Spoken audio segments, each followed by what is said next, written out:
नमस्कार दोस्तों, Barwad academy YouTube channel पर आपका हार्दिक स्वागत अभिनंदन है। मैं श्यामलाल बरवड़ आपका हार्दिक स्वागत अभिनंदन करता हूं।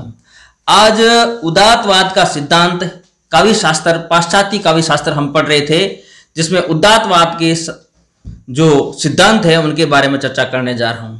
पटनायक के साधारणीकरण के बारे में हमने चर्चा की और अरस्तु के सिद्धांत पर हमने चर्चा की, और आज उदात्तवाद का जो लॉन्जाइनस का सिद्धांत है, पाश्चात्य काव्य शास्त्र, हम हिंदी साहित्य का इतिहास पढ़ रहे हैं दोस्तों।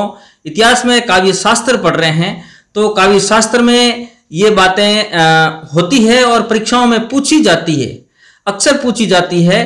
पीजीटी के एग्जाम में पूछा जाता है, और राजस्थान स्टेट, अदर स्टेट जो स्कूल व्याख्याता भर्ती परीक्षा होती है जिसमें पाश्चात्य काव्य शास्त्र आता है, और कॉलेज व्याख्याता में नेट, स्लेट और सेट में भी ये सवाल पूछे जाते हैं, और बहुत अच्छे नंबर वाले होते हैं, मार्किंग वाले क्वेश्चन होते हैं दोस्तों। तो आपके ये नंबर, ये सवाल आपके पक्के हैं, ये इतना आप जान लें। और ये मेरे पर्सनल बनाए हुए नोट्स हैं जो मैं आपको फ्री ऑफ चार्ज दे रहा हूं। आप ज्यादा से ज्यादा इस चैनल को शेयर करें, लाइक करें, कमेंट करें, और अपने साथियों के साथ जरूर शेयर करें, जिससे आपके साथी भी इस मेगा क्लास का लाभ उठा सके। दोस्तों देखिए, मैं यहां से शुरू कर रहा हूं लॉन्जाइनस के बारे में। तो लॉन्जाइनस के बारे में शुरू करने जा रहा हूं। देखिए, हाँ, थोड़ा इसको छोटा कर देता हूं। हाँ, लॉन्जाइनस का जो सिद्धांत है वो उदात्तवाद है। लॉन्जाइनस का जो सिद्धांत है वो उदात्तवाद है दोस्तों, ध्यान रखें। और उदात्तवाद में इन्होंने क्या बताया, देखिए, लॉन्जाइनस एक यूनानी विचारक था। आप आराम से एक एक चीज को नोट करते जाइए। लॉन्जाइनस एक यूनानी विचारक था, एक यूनानी दार्शनिक था, और उनका सिद्धांत है उदात्तवाद। और ये हिंदी में क्यों आया, इसका भी कारण मैं आगे बताऊंगा। मैं छोटी छोटी क्लासें आपको इसलिए दे रहा हूं कि आप बोर नहीं हुए।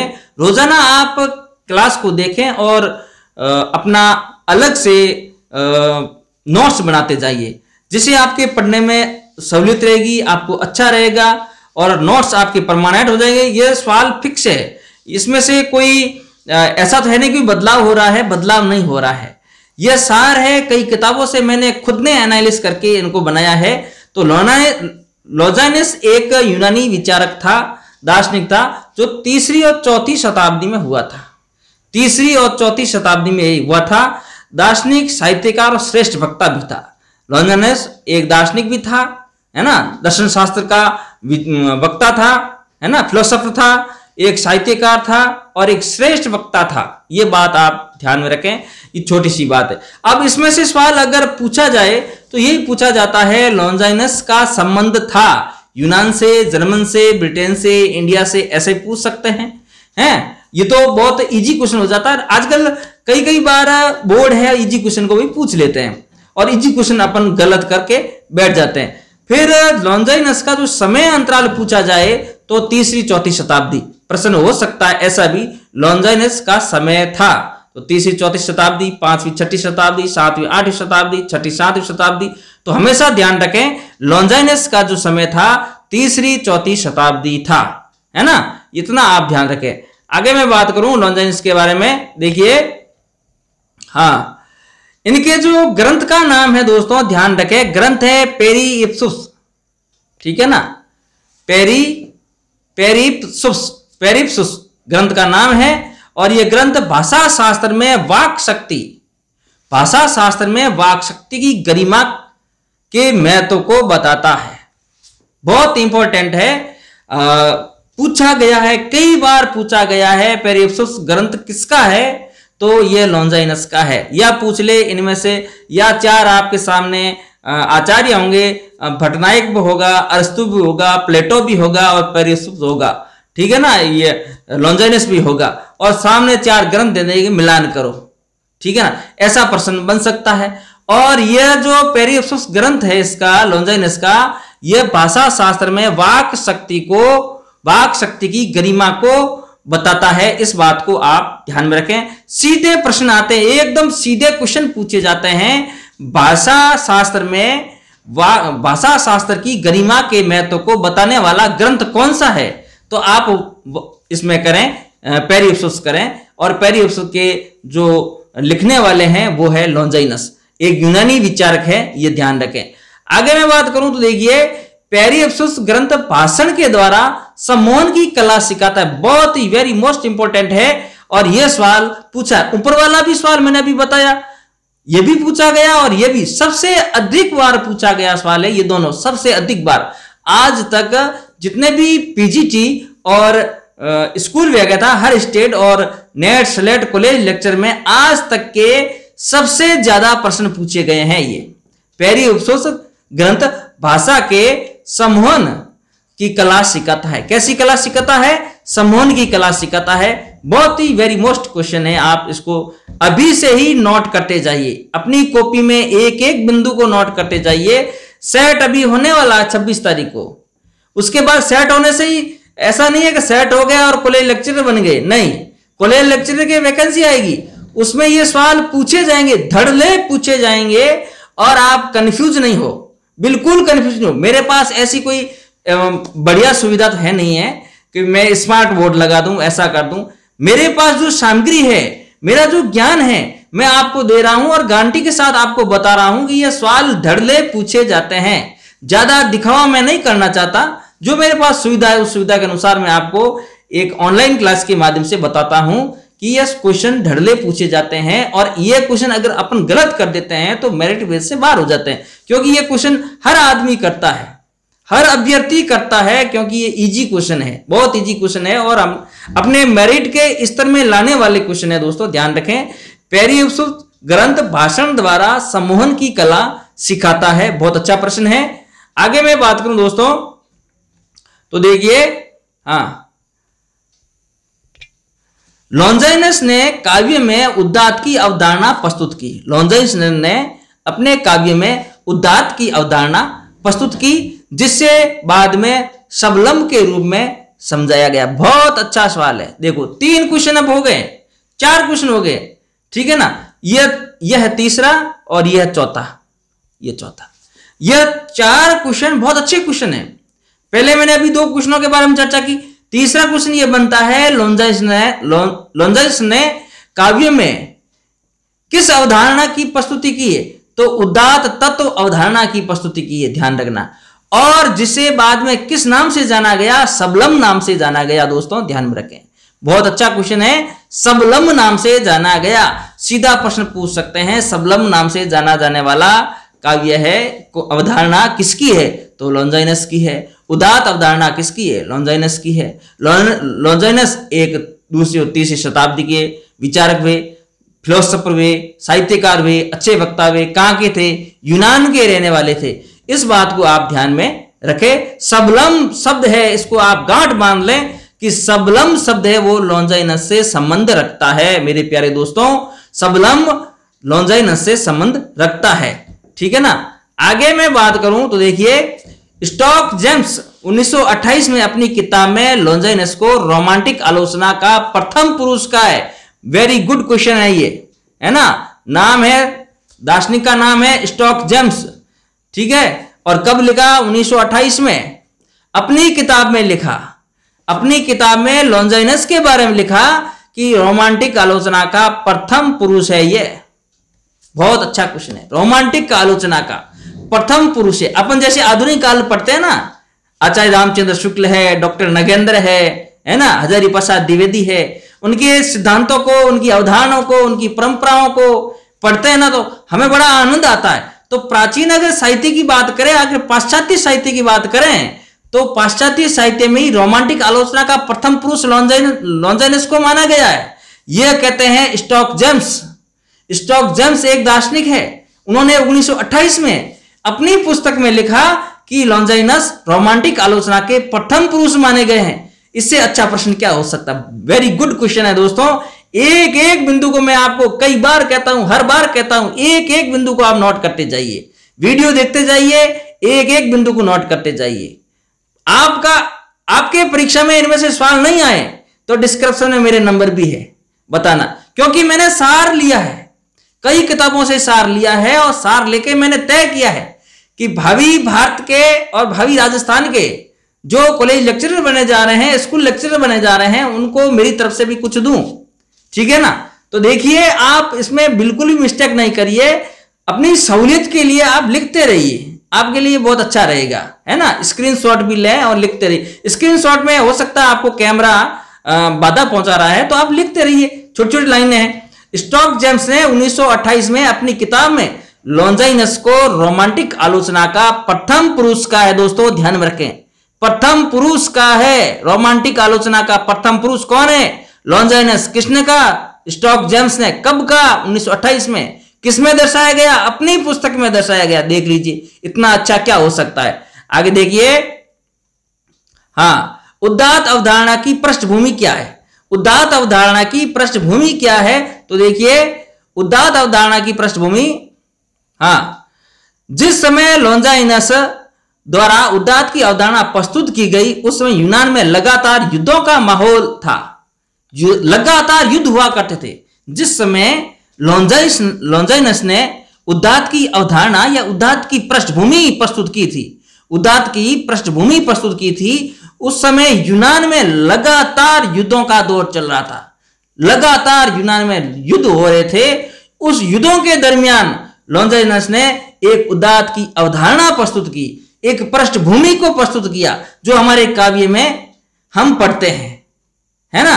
काव्य में पढ़ते हैं, और काव्य में क्यों पढ़ते हैं इसी में ही मैं आगे बताऊंगा।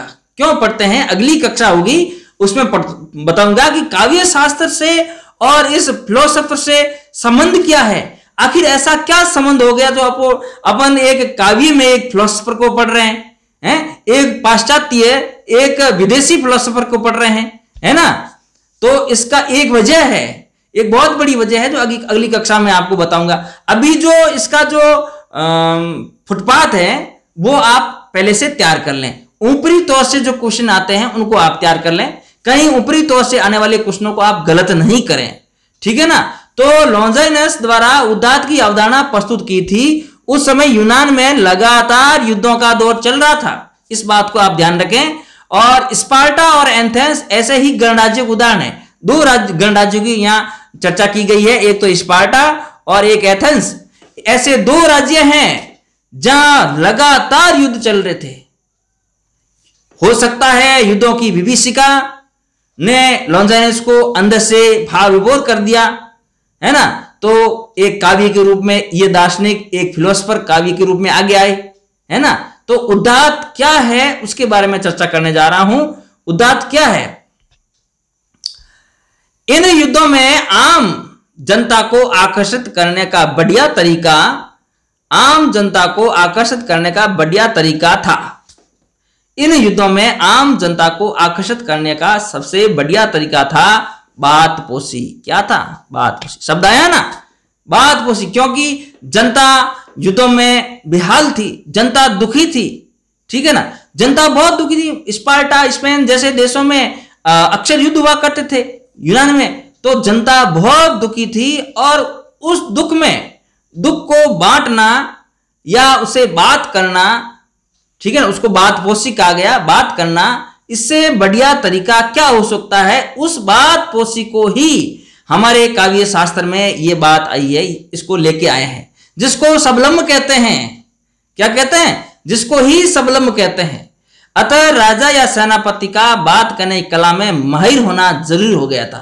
जो भी सेनापति था या राजा था, उनको बात करने की कला में माहिर होना जरूरी हो गया था। अगर माहिर नहीं है तो वो पिछड़ जाता है ना।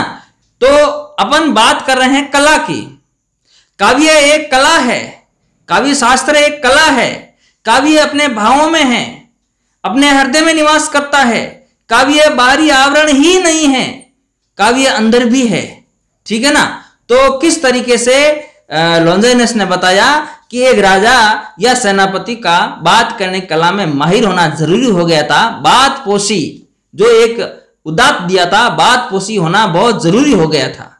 ठीक है ना दोस्तों, इस यहां तक आप अच्छी तरीके से ध्यान रखें। आगे मैं और कक्षा लेके आऊंगा, इसको पूरा करूंगा, 2-3 कक्षाओं में पूरा करूंगा, जहां आप कंफ्यूज नहीं हो, एक एक नोट आप बनाते जाइए, कंफ्यूज नहीं हो। देखिए यहां लिखा है, लॉन्जाइनस ने अपनी किताब में बात करने की इसी सम्मोहन कला, देखिए बात अपन कला की कर रहे हैं, काव्य शास्त्र में कला की बात कर रहे हैं, तो लॉन्जाइनस ने अपनी किताब में बात पोषी है, बात करने की जो कला है उसको सम्मोहन कला का विशद वर्णन किया है। नाम बहुत अच्छा दिया है, सम्मोहन कला।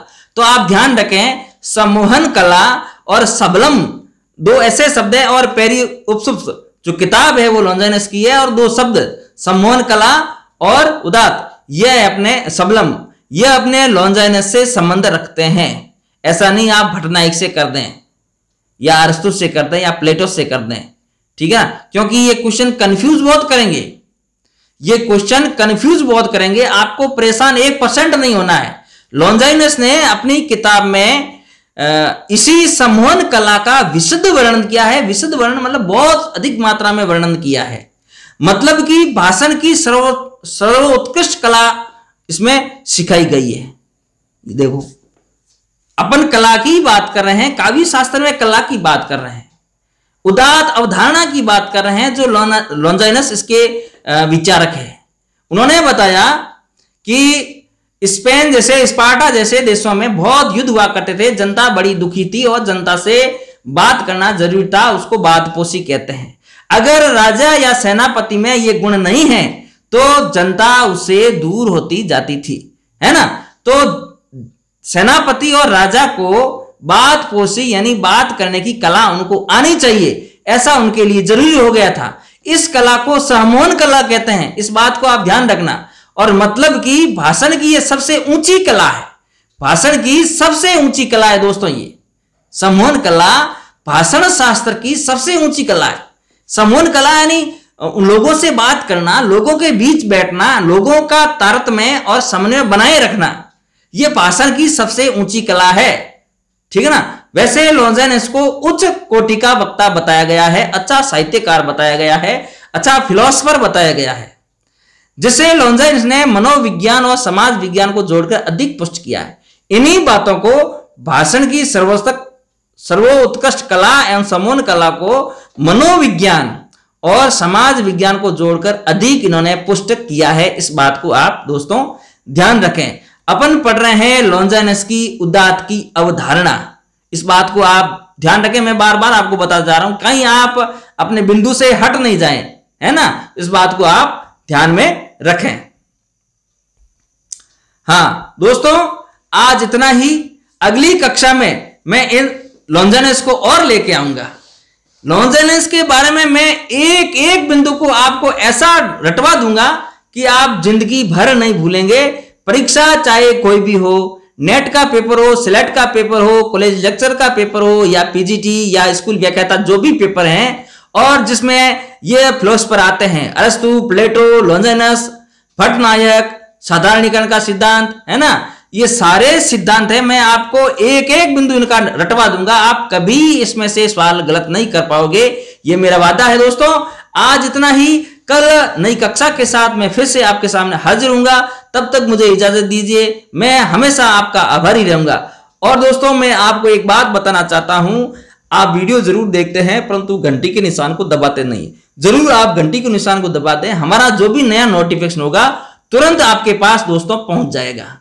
और एक बात ये भी बताता हूं कि इस क्लास का आनंद आपके मित्र भी लें, मित्रों के साथ भी आप शेयर करें, है ना। आपके मित्र नेट की तैयारी कर रहे होंगे, स्लेट की तैयारी कर रहे होंगे, कॉलेज लेक्चर की तैयारी कर रहे होंगे, या फिर पीजीटी की तैयारी कर रहे होंगे, तो आप अपने मित्रों के साथ इस क्लास को जरूर शेयर करें, आपके मित्र भी इस क्लास का लाभ उठा सके। मैं हमेशा आपका आभारी रहूंगा। धन्यवाद। आज इतना ही, धन्यवाद।